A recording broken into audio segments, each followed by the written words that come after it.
रामकृष्ण हरी माऊली सर्वांना श्री स्वामी समर्थ स्वामीज लाईफस्टाईलमध्ये तुम्हा सर्वांचं खूप खूप मनापासून स्वागत आहे। दिवसाची सुरुवात तर खूपच सुंदर झालेली आहे।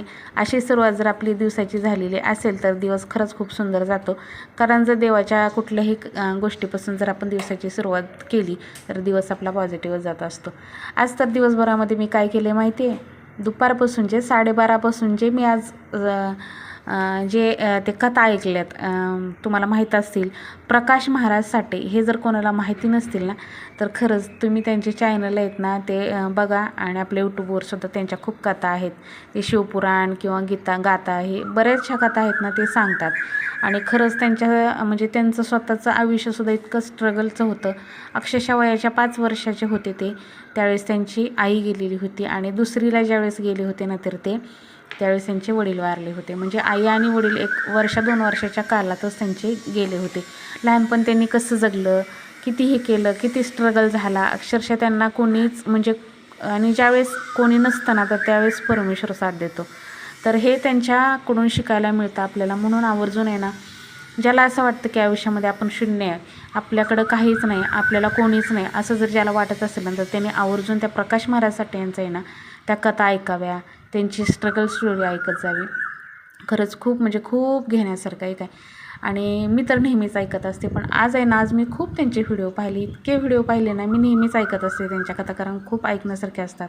कधी अक्षरशः त्यांचे त्या ऐकून आहे ना डोळ्यात पाणी पण येतं, कारण ते स्वतःच सांगताना इतके रडतात।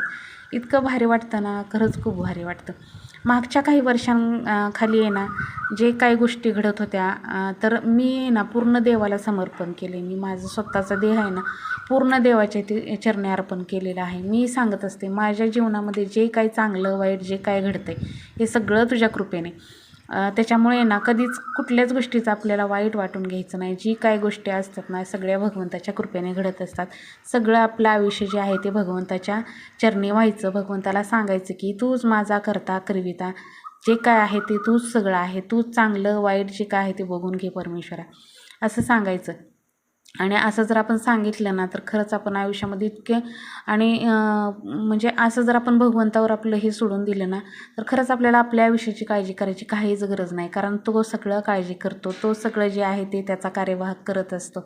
आपल्या आयुष्यात जर काहीच माणसं विस्कटले असतील किंवा काय कारणास्तव आपल्या आयुष्यामध्ये काही माणसांनी आपल्याला बोलणं बंद केलं असेल तर भगवंताचेच आभार माना की आपल्या आयुष्यातनं अशी जी माणसं गेलीत ती आपली कधीच नव्हती।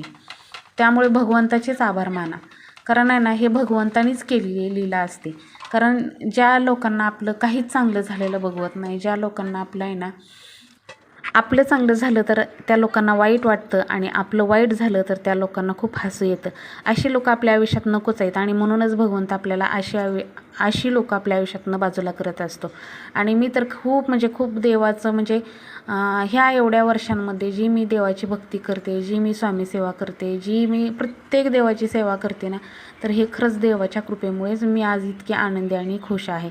खरंच तुम्ही एकटं राहून बघा आणि एक भक्ती करा फक्त देवाची, काहीच कोणाची गरज लागणार नाही। अरे तो बसलाय आपली काळजी करायला। त्यामुळे ना अशा गोष्टी आहेत ना आज इग्नोर करायला शिका। अशा लोकांना इग्नोर करायचं। ज्यावेळेस आपण अशा लोकांना इग्नोर करू ना त्याच वेळेस आपण आपल्या आयुष्यामध्ये पुढे जाऊ। त्यामुळे ना जर आपण कोणाचं टेन्शन घेत बसल, आता कसं असतं बघा, एकेकाला धर्माचं काहीच घेणं देणं नसतं, त्यांना देवाचं करणाऱ्या लोकांचा सुद्धा खूप राग येत असतो। अशी लोक असतात काही त्यांना फक्त भांडणं, त्यांना फक्त लावालावे सुचत असतात, ह्याची तोडातोडी करायची सुचत असतं।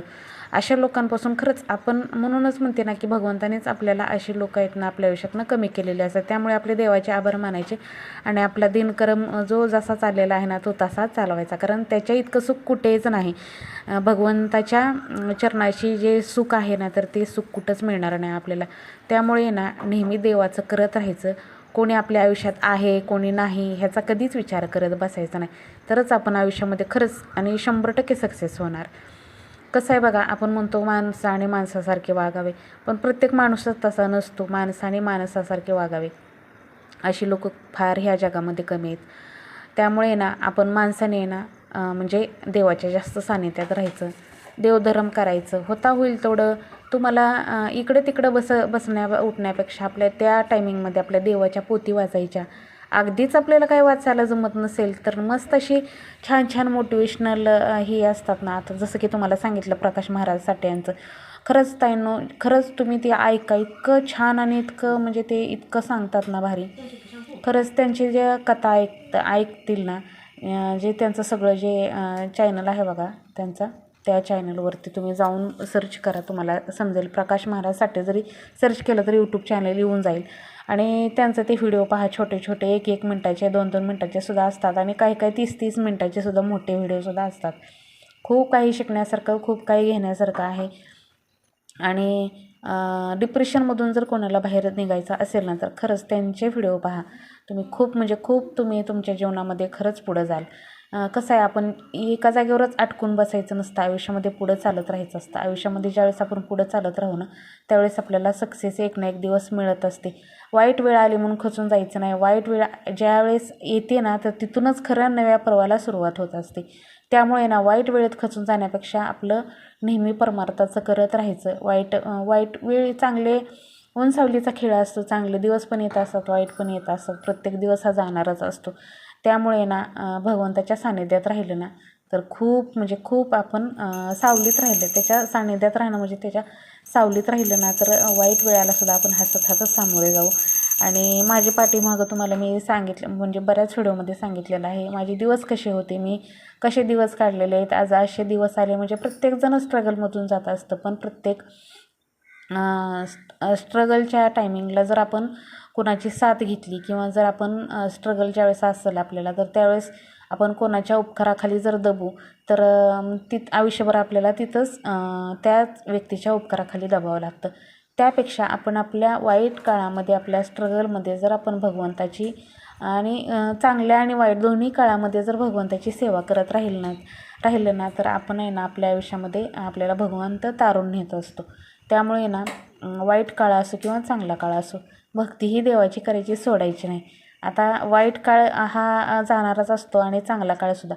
त्यामुळे ना नेहमी चांगलंच सकारात्मक गोष्टी करायच्या, देवाचंच करत राहायचं.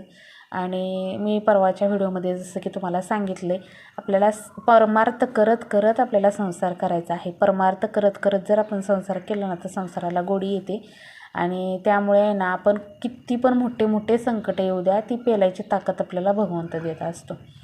तर असं कधी कधी जर तुम्हालासुद्धा काही गोष्टी सांगितल्या तर तुम्हालासुद्धा व्हिडिओद्वारे किंवा ह्याच्याद्वारे एक चांगली एनर्जी मिळते, एक पॉझिटिव्हिटी मिळत असते. आणि अशा गोष्टी सांगणं पण खूप महत्त्वाचं असतं, कारण बऱ्याचशा ताई अशा असतात सुद्धा की काही काहींना टेन्शन असतं, काही काहींना खूप काही डिप्रेशनमध्ये गेलेल्या असतात, काही खूप काही साऱ्या गोष्टीचं असतं. तर असं असतं म्हणूनच थोडंफार तुम्हाला सांगितलं सुद्धा. आणि ते प्रत्येकालाच गरजेचं आहे, कारण मी सुद्धा त्यातनं गेलेले आहे. मी ह्याच्यातनं बाहेर कशी पडले हे तुम्हाला मी सांगितलेलं आहे. आता मी फक्त भगवंताच्या सानिध्यात राहिले त्यामुळे ह्या सगळ्या गोष्टीतनं बाहेर पडले. आता मला कुठल्याच गोष्टीचं काही वाटत नाही. कोण आपल्या आयुष्यात आहे कोण नाही ह्याचं काही घेणं देणं नाही. माझी मुलं, लेकरं, बाळं, आई, बहीण बास झाले की आणखीन काय पाहिजे आपल्याला. भरपूर असे नातेवाईक आहेत, मामा आहेत, मावश्या आहेत, कितीतरी लोक आहेत आपल्याला. आपण कुठे थोडीच एकटं. आणि सगळ्यात महत्त्वाचं म्हणजे तर माझा परमेश्वर, माझा भगवंत, तो किती माझ्यासाठी हे स्पेशल आहे. त्याच्यामुळे आपल्याला बाकीच्या नात्यांची काही गरज नाही लागत. त्यामुळे ना असं राहायचं. चला असो, इकडे मी आता करते स्वयंपाक. पाणी तर सकाळी येऊन गेलं 10 मिनटंच फक्त आमच्याकडं पाण्याचं. इतकं तुम्हाला सांगते ताईंनो, पुण्यामध्ये इतका धो पाऊस पडतो आहे, इतका पाऊस पडतो आहे. आणि आमच्या इकडं आहे ना अजिबात टिपकासुद्धा नाही. काल परवा मी तुम्हाला दाखवलं ना, मी मंदिरामध्ये गेले होते, तिथं नदी अक्षरशः कोरडी फटाण पडलेली होती. आमच्या भागामध्ये अजिबातच पाऊस नाही. कुठंतरी पडला, कधीतरी पडला, असं थोडासा पडतो. पण म्हणावा एवढा पाऊस आणखीन एकसुद्धा मोठा पाऊस झालेला नाही. थोडा बारीक 10-15 मिनटाचा कधीतरी येतो, पण असा मोठा असा धो असा पाऊसच झालेला नाही. आणि खरंच भगवंताने ऐकलं. आणि मी आत्ता तुम्हाला म्हणते त्या क्षणाला पाऊस चालू झाला आहे. ताईंनं तुम्हाला पत्र्याचा आवाज येत असेल, शेडच्या पत्र्यावरती मी आता सध्या इथं बाहेरच्या दाराच्या तिथं मी एडिटिंग करत बसले आणि पाऊस आला आहे. खरंच ऐकलं म्हणायचं माझं देवाने. इतकं छान वाटतं ना, बारीक का असताना पण यायला तर सुरुवात झाली असं म्हणेल मी. आणि खरंच पुण्या मुंबईला एवढा पाऊस पडतो आहे, पण इकडं सोलापूर आपल्या इकडं भागामध्ये आमच्या अजिबातच पाऊस नाही आहे. त्यामुळे ना आम्हाला पाण्यातसुद्धा शॉर्टेज चालू झाले. म्हणजे पाणी ना पाणी पण यायचं बंद झालं आहे, म्हणजे कमी येतं आहे पाणी, 5-6 दिवसाला येतं आहे. आणि झाडांसाठी भरपूर पाणी लागतं. पाऊस नाही त्यामुळे झाडांनासुद्धा पाणी द्यावं लागतं. आता आम्ही घरामध्ये दोघंच आहोत त्यामुळे जास्त काही पाणी वापरायला लागत नाही, पण झाडांना ह्याला त्याला पाणी लागतं. पाणी 5-6 दिवसांनी येतो. आता आमचा विचार चालू आहे बोरच घ्यायचा, कारण बोर घेतलं म्हणजे आपल्याला भरपूर पाणी मिळेल. आणि हे बघू शकता, असं पाण्याच्या दिवशी माझी इतकी धांदल उडते ना, कारण वर मोटर जोडायची, खाली जोडायची, आणि अक्षरशः मी स्वयंपाक करत होते आणि तिथला पाईप निघाला तर अख्खी मी पूर्ण ओली झाली होती. म्हणजे माझ्या कमरेपर्यंत पूर्ण साडी ओली झाली होती. नंतर मी पाणी भरून झालं, नंतर मी अक्षरशः गाऊनच घातला आहे, एवढी माझी पूर्ण साडी ओली झाली होती. हे सगळं असं निष्ठानिष्ठी पाण्याची होते. आणि एकटे असल्यानंतर तर खूपच ताप होतो, कारण सकाळी लवकर जातात 6:30ला. माझं घरातलं स्वयंपाक, देवाचं हे सगळं करेपर्यंत बराच उशीर होतो. आणि ताईंनो, ऐकताय ना तुम्ही पावसाचा आवाज? ऐकलं वाटतं मला माझ्या देवाने की पाऊस पडू दे, पाऊस पडू दे. खूप मोठा पाऊस आलेला आहे बरं का, खरंच किती भारी वाटतं बरं. आता पावसाचा आवाज तुम्हाला येतो आहे का नाही काय माहीत नाही व्हिडिओमध्ये, पण नक्कीच खूप मोठा पाऊस पडायला लागला आहे ताईंनो. तिथेच आता मी एडिटिंग करत होते, म्हणजे आज तुम्ही जो व्हिडिओ पाहताय त्याच्यामध्ये तुम्हाला ऊन दिसत असेल, पण मी आता सध्या एडिटिंग करते ना. ही वेळ आहे 4 वाजलेले आहेत, दुपारचे 4 वाजलेले आहेत, आणि मस्त असं आमच्याकडं पाऊस पडायला चालू झालेला आहे. किती छान वाटतं बरं. आणि असं असतं बघा, देवाची कृपा अशी असते आपल्यावर, कधी होईल सांगता येत नाही. म्हणून आहे ना, देवाच्या सानिध्यात राहा. देव आपलं ऐकतो ना, आपण देवाचं ऐकायचं. तर पाणी आलं होतं म्हणून हे इकडं भराभरी चालू होते. आणि जशी वारी संपली ना, तशी मला रोज असं वाटायचं की पाऊस पडू दे, पाऊस पडू दे. कारण एवढे वारकरी चालत होते, त्यावेळेस वाटत नव्हतं की पाऊस पडावा, कारण एवढे सगळे वारकरी परत पाऊस पडला की थोड्या वारकऱ्यांचे हालच होतात. कारण बऱ्याच ठिकाणी मग सोय नसते, पाणी साठलेलं असतं, त्या ह्याच्यामध्ये पाणी गेलेलं असतं त्यांच्या तंबूमध्ये.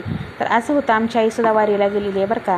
आईनेसुद्धा आमच्या ह्या वर्षी पहिलीच वारी आहे तिचा अनुभव एखाद्या दिवशी मी तिकडे गेल्यानंतर सांगेनच तुम्हाला. खरंच खूप असतं वारीला, म्हणजे जे पायी वारी करतात ना, माझीसुद्धा खूप इच्छा आहे.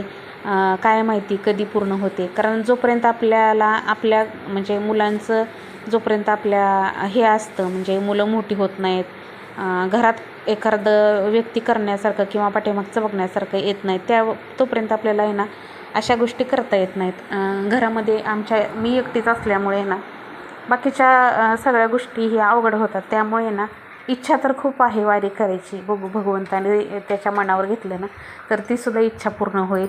आणि कधी ना कधी वारी तर करणारच आहे मी. आयुष्यामध्ये एकदा तरी आनंदवारी करावी, आणि करायचीच आहे आपल्याला. आता मी ही सगळी झाडं त्या दिवशी आणली होती, ती झाडं तिकडं पलीकडंच होती. म्हणलं आता आपल्याला गुरुपौर्णिमेनिमित्त जायचं आहे. तर काय होतं बघा, हे असे बाहेर असं जर कुंड्या ठेवल्या आपण तर कोणी घेऊन जातं. त्यामुळे ना मग मी इकडं आणून ठेवली बागेमध्ये. नंतर काय होतं, जरी इथं समोरनं बागेला जरी गेट असलं तरी काय होतं, पलीकडून यायला येतं लोकांना. तर त्यामुळे अशी झाडं माझी बऱ्याच वेळा गेलेली आहेत ना, तर त्यामुळे मी इकडं बागेत आणून ठेवली. आता त्याला लावायला कधी मुहूर्त मिळतो आहे काय माहिती. आता आले मी वरती टेरेसला, पाणी चालू केलं आहे. ह्या दोन्ही टाक्या आपल्याला भरून घेतल्या ना की मग आपल्याला भरपूर दिवस पाणी जातं. स्टोरेज भरपूर आहे, पण कसं भरून घेतलं की 1-2 वेळेस जरी पाणी नाही आलं तरी आपल्याला होऊन जातं. आणि जरी पावसाळा असला तरी पाण्याच्या सध्या आमच्या इकडं हालच चालू आहेत. कारण सोलापूर जिल्ह्यामध्ये म्हणावा तेवढा पाऊस पडलेला नाही, आणखीन म्हणावा तेवढा म्हणजे कमीच झालेला आहे. चला तर तुम्हाला पावसाची क्लिप पण शेअर करते. आता ही क्लिप जी मी पुढे जोडलेली आहे ना, ती मी आता एडिटिंग करत होते आणि आता तुम्हाला म्हणले ना की पाऊस यायला लागला आहे, तर तीच तुम्हाला शेअर केलेली आहे. तुम्हाला दाखवते. आमच्या इकडं पाऊस चांगला मस्त असा धो म्हणायला लागला तरी पडायला लागलेला आहे. चला तर मैत्रिणींनो, असा होता आजचा व्हिडिओ. कसा वाटला कमेंट करून सांगा. आवडला तर लाईक करा, शेअर करा आणि चॅनलला सबस्क्राईब करा. चला तर श्री स्वामी समर्थ.